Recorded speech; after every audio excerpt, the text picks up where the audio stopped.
Let's go to Liz Peek, Fox News contributor, syndicated columnist, Steve Moore, WABC radio host. More money right after this show, 1 o'clock to 3, if I got that right, on many of these very same stations.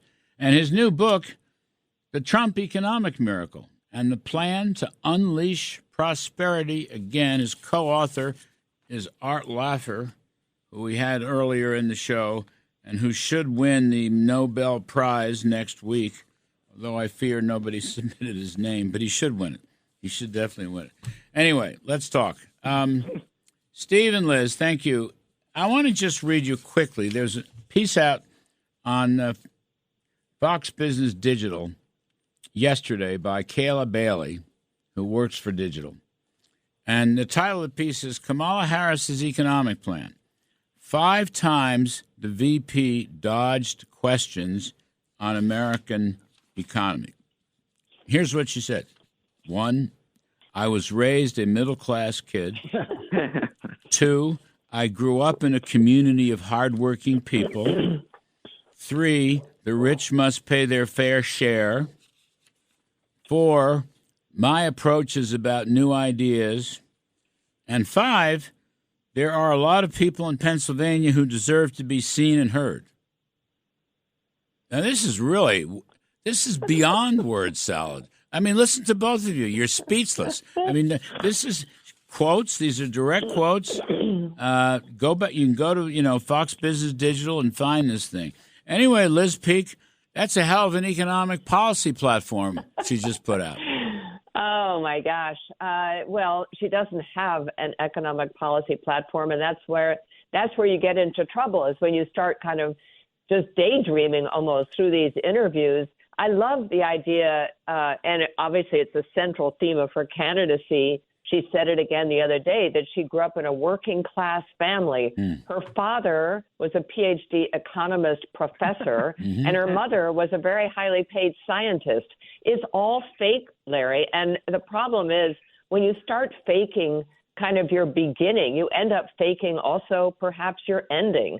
And everything she's come up with so far has really not turned the page. I mean, and by the way, that is the biggest problem she has, is she keeps saying that she won't change anything from Joe Biden's presidency in the last 3.5 years. And voters clearly through polling show that they want some kind of change. Why would we expect her to deliver that on economics or anything else? By the way, her father was a professor, I think Berkeley, wasn't it, Liz? Yes, and and an avowed Marxist. That's right. That's where I was going. Yes. Yeah. Right. So you think he had any influence on his daughter? Of course he did. Maybe I don't even put it in the past. We should keep it in the present. Well, don't forget her mother also was an activist, and according to Kamala, one of her first words sitting in a stroller watching a parade go by, some protest, was freedom. I mean, I'm sorry. I mean, it just doesn't get any funnier. No, I'm impressed with your knowledge base on this. I'm very impressed with this. Steve Moore, on the other hand, Donald Trump is coming out with more and more tax cuts. I was talking to Arthur about it and talked a little bit on TV with Steve Forbes and Kevin Hassett. I mean, I think these are very good, okay, and can be packaged into a reconciliation bill and maybe just an overhaul of the tax code completely if the GOP takes all 3 houses, which I think they're going to take, by the way. But the point is, so much of this is aimed right at working folks, working class people. Think about that. No tax on tips, no tax on overtime work. Right there, you've got, I think, going after working folks. The latest one is he wants to deduct the auto interest on a car loan. That's aimed at working folks. It's also aimed at surviving the car business in Michigan. But I think Trump now, in recent weeks, just the last couple of weeks, I heard it when I interviewed him last Friday. He is, on message. Unleash prosperity. We're going to cut taxes. We're going to give people, let them keep more of what they earn. He's got the growth message down. He's got the tax cut message down. In fact, he's got the whole economic message down. And he's not deviating now. It's really like going into battle mode, Steve. I don't know. Are you seeing it? Do you see what I'm trying to get at? His whole riff now is, helping working folks. Well, great to be with you guys. And but on your list of Kamala's economic qualifications, you left out number 7, which she worked 1 year at McDonald's. Although that's still in doubt. Although there's a great little cartoon about how unaccomplished is someone when they have to lie on their resume about McDonald's. But look, I like a lot of the ideas. I'm worried, Larry. Look, I'm a flat tax guy. I want as few deductions and as low as rates. It would be much better just cut tax rates. But I do, some of these ideas I like, some I don't. I like the idea of not taxing tips. Mm-hmm. I think that's great. I worked for tips when I was 18 years old, and walk home with sometimes $60. You're working for tips now. Who are you kidding? Exactly. Yeah. And so. But look, you're right. He's got his game face on. He's talking about the economy. And one of the reasons that Arthur and I put that book out was just to lay side by side what happened when Trump was president and what has happened when Joe Biden and Kamala Harris have been in charge. And on 20 of the 22 economic measurements, the economy was far superior under Trump than Biden, whether you're looking at small business conditions, whether you look at the price of groceries, whether you're measuring, gas prices, the stock market. Even the stock market, when you adjust for inflation, was a lot higher, Larry, under Trump than it was under Biden. So people's 401k plans did better. So if people vote pocketbook, if they vote kitchen table issues, then it's clear that Trump will win. Well, I think they will. I mean, I think it's the number one issue. I hope so. Look, the border, the open border disaster is up there, number 2, but economy inflation is still number 1. Are you going to unveil this with Trump? Have you done that yet? The book? Yeah, I know. He gave us a little shout out in Pennsylvania. Oh, good. When he was speaking, and I'll have to send you the little clip. It was very sweet of him. He said, and Steve Moore and Art Lapper have this new book called The Trump Economic Miracle, which, by the way, he came up with the title of the book. Yeah, I know. Of course. But anyway, it was very nice of him. Send me the clip if you can. Just send me the clip so I can have a look at it. Put it on the Kudlow Show. Yes. No. We'll play the thing. We're shameless. Liz Peek, in terms of straight politics for a minute. Trump has moved back into the lead. He's recouped his losses in the post-Biden Kamala boom that she had, this little boomlet. But if you look at all these polls now I know they're polls, they're not votes, they're just snapshots. But he's got a 1 or 2 point lead. And if you look nationally, which is incredible, and he always underpolls. The other thing is on the swing states, the same thing. He's now taken a lead in every single swing state. Now, I know that these are inside the margin of error statistically, but I think what you got is momentum. Yeah. And I think, as I say, if I see in the state, if Trump is +1 or +2 in Michigan, for example, I think he's +5, okay? Because I think that's the way this works. People don't, tell the truth when you're going to go for Trump. I mean, I think he's got a really strong momentum going, and he's on message. Now, if he does something crazy, maybe that'll stop. But on the other hand, Liz, she is doing all these individual interviews, and they're catastrophic. They're catastrophic. She should have stayed in the basement. Yeah, that's part of the same story. I think Trump has got momentum, and that's why he's campaigning in places like New York and California, holding rallies, which, of course, he never has done, or I can't remember if he did it, honestly, in 2016. But it's all about now the House and whether the House goes Democrat or whether they can continue to have a slight edge in the House, which would obviously be monumental because I think most people think Republicans will take the Senate. So if you have all three, then you really have kind of an open door to getting stuff done, which is, I think, what Trump is motivated by. The other side of the coin, I was reading an extensive article in the New York Times today about what Kamala Harris should be doing now. Everyone's got advice for Kamala Harris because Her Joy campaign is fizzling, and there's no question about it. And the interviews she's doing, clearly pushed to do them by a lot of voters saying they don't know enough about her, they don't really like what they know, et cetera, have been terrible. And you know, we can talk about why they're so terrible. It's an extraordinary thing to watch this accomplished woman who has all these credits on her CV be so insecure that she cannot land an answer on a simple question in a live interview, and she just can't do it. Why is that, Liz? You're right. I like think about this so much, and I think it's because she is profoundly insecure.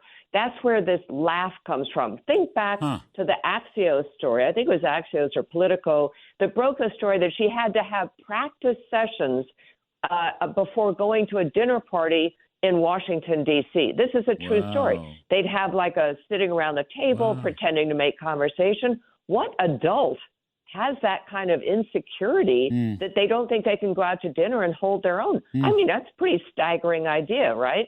And it looks to me like everything she does sort of points in that direction, and it's crazy to me. But that's where we are. Anyway, the New York Times has a long piece out saying she should announce that Mitt Romney will be her Secretary of State. Don't even ask Mitt, they said. Just put it out there because that'll bring over moderate Republicans and stuff. I mean, honestly, it doesn't get any more sort of desperate than Mitt Romney for Secretary of State. But, boy, but the way you put that was so good because she is an accomplished woman. Yes. She schooled well, has held many prior offices. She's won big elections and so forth and so on. And yet, in other words, she's not stupid. I always objected to that and other name calling. But it is a mystery that I was looking at the CBS, the 60 Minutes interview, Steve Moore. Did you watch it? I don't know if you saw all the clips. By the way, I'm very impressed with Liz that she's reading the New York Times. That way I don't have to read it.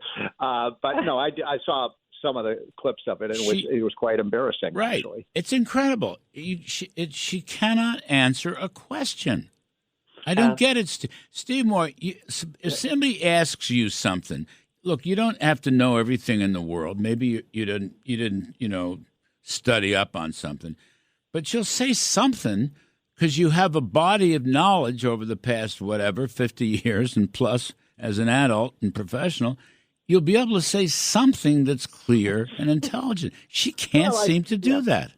I think part of the problem is, what's she going to say on the economy? I mean, we've talked about this on your TV show. How do you sell Americans on a $5 trillion tax increase? I mean, you don't have to be a supply sider like Arthur Laffer to understand that you're going to kill the economy with those kind of policies. She also has all the residue of the failures of Biden's policies. So, it's a tough sell, right? And I'll tell you. I guess they just figure the less she says, the better. This is a woman, by the way, we just came in with the $2 trillion deficit for fiscal year 2024. Yes. She can't name. I'd like a reporter ask her, can you name one single government program that you would get rid of? There's nothing in her plan. It's all tax increases. I thought you were going to say, is there one government program that has benefited the American people?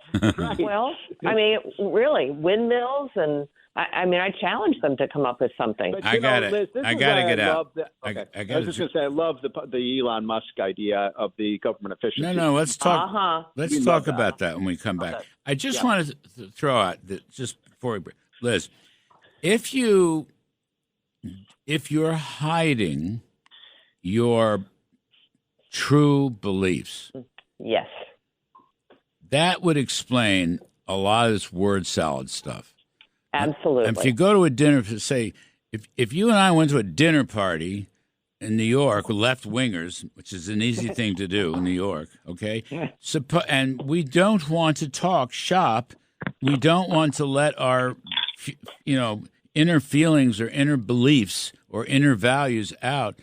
Then, maybe you word salad everything. I mean, that could explain. She's covering up what she actually believes. That's a possibility. Anyway, we're running so far over. It's terrible. We have the great Liz Peek and the great Steve Moore, and I'll read Steve's book again, The Trump Economic Miracle and the Plan to Unleash Prosperity Again. We're over time. We'll be right back. Larry Kudlow.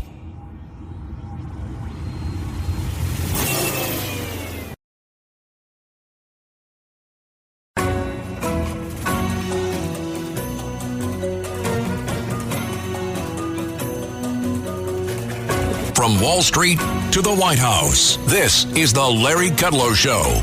Welcome back, folks. We're talking money and politics with Liz Peek, Fox News contributor and syndicated columnist, and Steve Moore, host of More Money, WABC radio host of More Money, playing right after this show on many of these same stations. And his book is The Trump Economic Miracle and the Plan to Unleash Prosperity Again, co-authored with Art Laffer. Steve, okay, let's talk about Elon Musk, okay? He's thrown himself into this thing. It's quite remarkable. I don't know. I scan X or Twitter or whatever.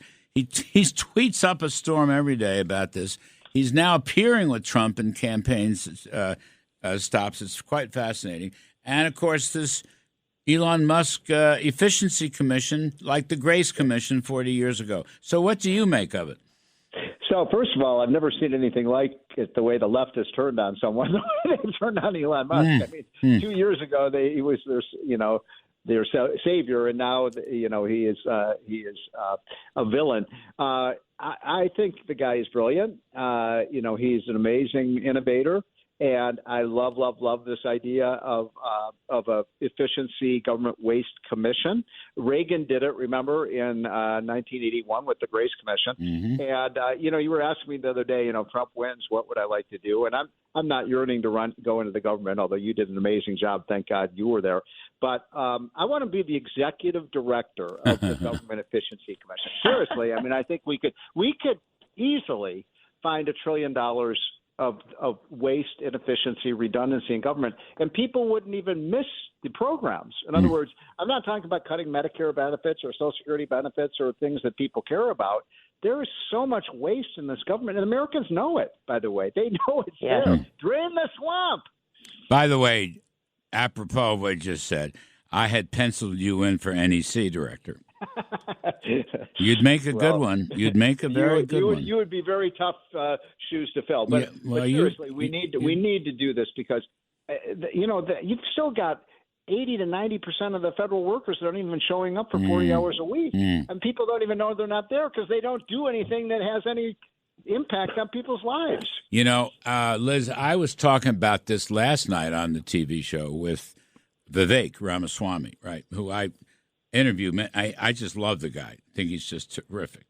And one of the things here with this commission, right, whatever else the machinery is put in, you got to go through not only all the budget categories, all the functional categories and the program categories, but you have to look very carefully all the alphabet agencies, Liz, the SEC, the FCC, the FTC. My God, it's an endless list. Right. What are they doing? Why are there career people all a bunch of left liberals now? And then on top of that, Liz, you got to take a look at the national security apparatus. Which is, what, you think back on this. I mean, I've done a lot of reading on this. Harry Truman and James Forrester was the Secretary of Defense for Harry Truman after the war, and they sent up they literally built the Pentagon and created the Defense Department. Anyway, that hasn't been looked at. The Joint Chiefs hasn't been looked at. Then you swing over the intel agencies. The CIA hasn't looked at. The FBI hasn't really been. These agencies have been around for 75 years or more, and they're not delivering. We know they're not delivering. And that's where you can sweep through budgets. That. Yes. Huge budgets. They're all tripping all over each other. Look at Homeland Security. What a catastrophe between two assassination attempts on a presidential candidate. Also FEMA, which I don't care what they say. FEMA has not done a good job. We got to go. I love you both. Terrific stuff. Steve Moore and Liz Peek, thank you ever so much.